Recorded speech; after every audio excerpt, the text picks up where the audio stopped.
What's up, YouTube? It's Chris with Murphy Firearms Training. I am back with this Prime All stuff that I'm trying to use to make my own percussion caps.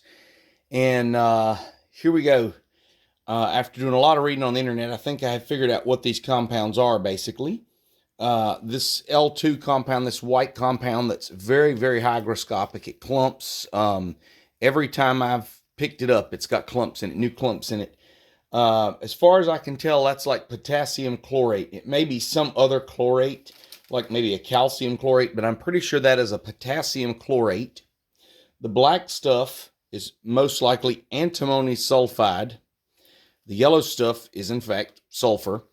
And depending on what you read on the internet, this may be sulfur mixed with like a sodium bicarbonate, kind of helps with stability. And then this last one is going to be some type of abrasive. And the best I can tell, it's like finely crushed glass or sand, which is pretty much crushed glass. But it's some type of abrasive. And that's your abrasive that sets off these three chemicals here. And everything I've read, if that is true, is that this is highly corrosive. Now, I went through all of my instructions here. Let me pull this out. So I read through my disclaimer here. And I read through my instructions here very thoroughly. Also read through my percussion cap maker information here. So read through all of that. The back of that's blank. And nothing on there says anything about this mixture being corrosive. And I think that's kind of crappy if it is, because I would think that firearms owners, especially if you are loading centerfire ammunition or rimfire ammunition with this, need to know that. And so I contacted the company. I've sent a couple of messages, have gotten no response. My question was, when mixed together, are these chemicals corrosive?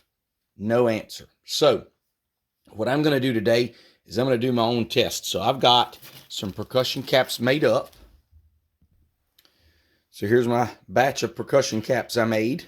Put them in an old 22 Magnum tin here, and it came out real good. Actually, I've gotten really good at this. If you use a rubber mallet on the percussion cap maker and fill these about halfway with powder, a couple of drops of acetone, pack it in, leave it, they do quite well.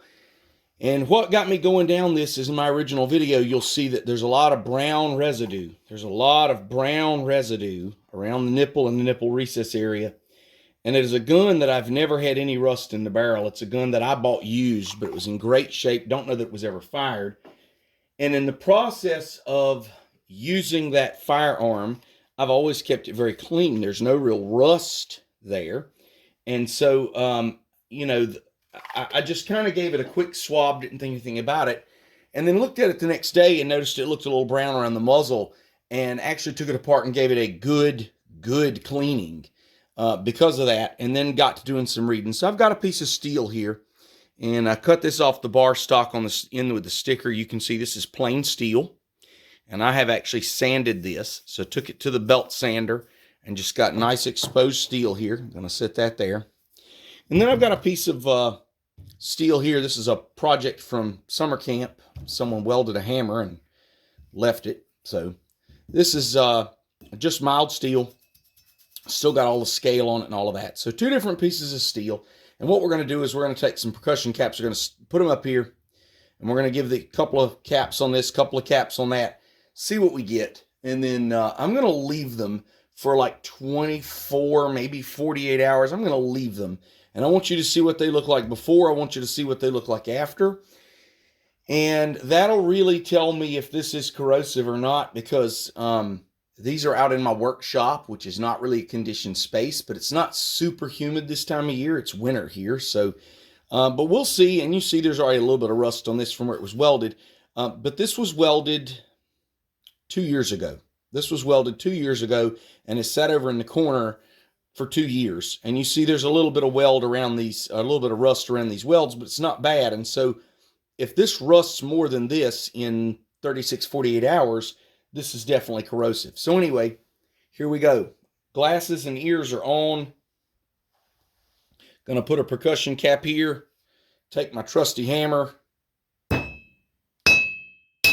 Well, that didn't work really well. I bragged about how explosive they were, and then I got nothing. Let's try another one.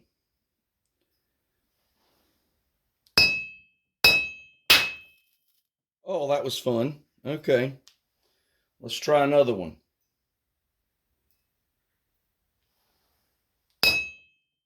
Helps if you actually hit it.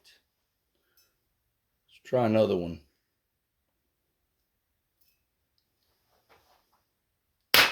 There's a good one. All right, let's move over to the other piece of steel. Same thing over here, guys. We're going to put 3 or 4 caps on here, smack them with the hammer, see what we get for results. So put it just kind of center of the steel here. Here we go. Well, that didn't work. Look at the head of my hammer, though. Yum. Let's try again.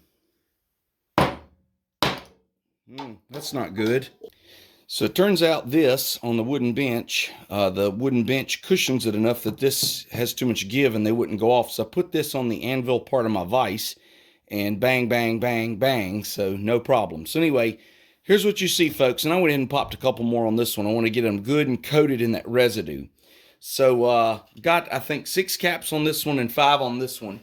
And gonna leave those for a day or two. I'm gonna leave them and just say they do, and I'll come back with the camera and update you and show you what we've got, and we'll see if these things rust up real nasty or not. Supposedly this mixture, from what I found online, kind of a make your own primer sort of thing, potassium chlorate, antimony sulfide, and sulfur mixed together. Specifically the potassium chlorate was kind of an original priming compound. It was used years and years ago. It's not used anymore. Highly corrosive, like could rust a barrel in 24 hours. So anyway, gonna leave it, gonna see. When we come back, I'll show you the results. All right, guys. So I've let these sit. I was gonna let them sit for 24 hours, and I decided to go ahead and let them sit for, these have been sitting for 6 days. So this Primol compound is made for muzzle loading caps, but it's also can be used for 22s. And so this hammer was welded, I think, 2 years ago. And you see the rust that was around this weld from 2 years ago.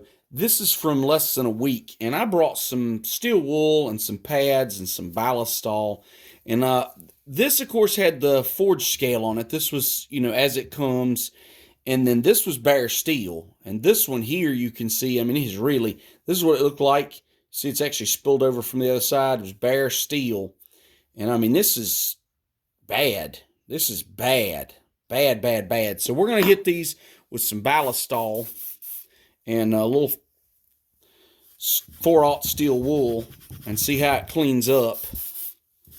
And see if, you know, is this just surface rust or is this pitting?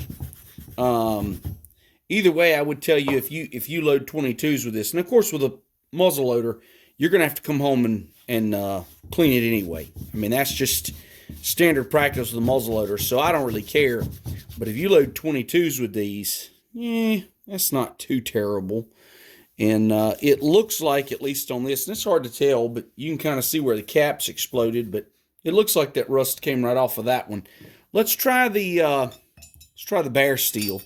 I would tell you, if you have a muzzleloader in white and you use these, it definitely better get cleaned. Let's see if this will come off. This one will be the real test because it was bare steel. So let's see if it'll come off with. And this is 4/0 steel wool. This is what I would scrub a gun with if you brought it to me and had let it rust. And we'll see. So let's take a clean patch here and just give it a wipe. So it did not all come off. So this was shiny, shiny, shiny steel. And you see it's got, and I guess if I scrubbed enough, maybe it would. And of course I scrubbed mostly here in the middle. But you can see, I mean, that's definitely, definitely some rust.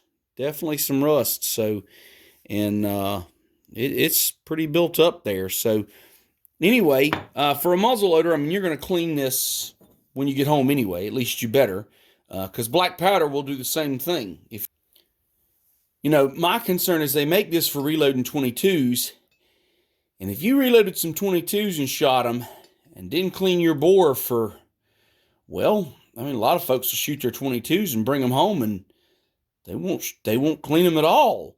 And especially if it's a semi-auto, this is getting back in the action and stuff. This is what it would do to the inside of your barrel. So take a close look. It's pretty gnarly.